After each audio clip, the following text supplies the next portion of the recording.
Daniel Ricciardo's been doing the rounds in the media recently, not for a potential F1 return. I think that door is firmly shut, and I think he's actually locked it as well on top of that. But in terms of him actually, making some speeches and stuff like that, he made some public appearances recently. And as it turns out, he's also recently survived a motorcycle accident as well. Scary stuff, but thankfully he sounds to be relatively okay despite the, I don't really want to say knock or a brush. It sounds like a pretty serious crash, but anyway. Here's the full story, guys. Let me dive into what's happened here. Like I said, main thing is that he's alright. But yeah, you never like hearing about stuff like this at the end of the day. So just days after his first public appearance since leaving Formula 1, Ricciardo is believed to have picked up a collarbone injury due to a motorcycle accident.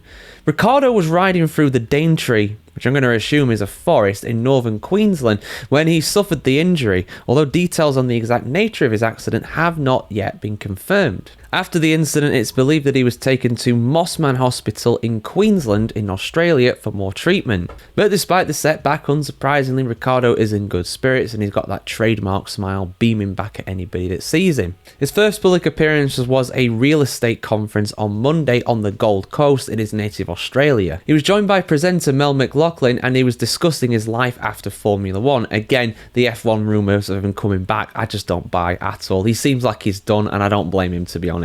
And obviously I'm not going to judge because people obviously judge my facial hair, but he's very much grown out his hair and his beard at this point, and he basically joked that he's fell out with his barber and he's lost his razor. That's usually the excuse that I give anyway. And he joked, quote, "Well, I haven't been shaving my face. The beard is my comfort right now. Can relate, mate. This year has been a bit of self-exploration. I lived this crazy high-speed life for so long, and this year I've sat into a bit of stillness.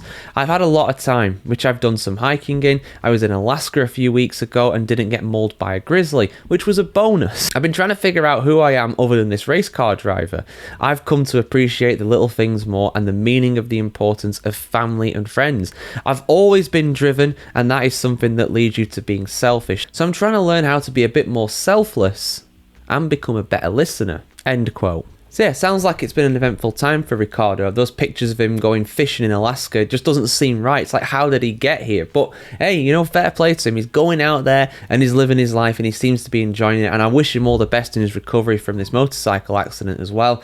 Motorcycle accidents are rarely low-key. They're always pretty severe. So to come out with just an injured collarbone rather than an actual broken collarbone, that is a big bonus. But yeah, I imagine he's going to need to take it pretty easy for a few weeks, not be around any grizzly bears for a while yet. But yeah, there you go, guys. If you want to see more like this, like, share, comment, subscribe. As always, have a fantastic day wherever in the world today, and we'll see you soon.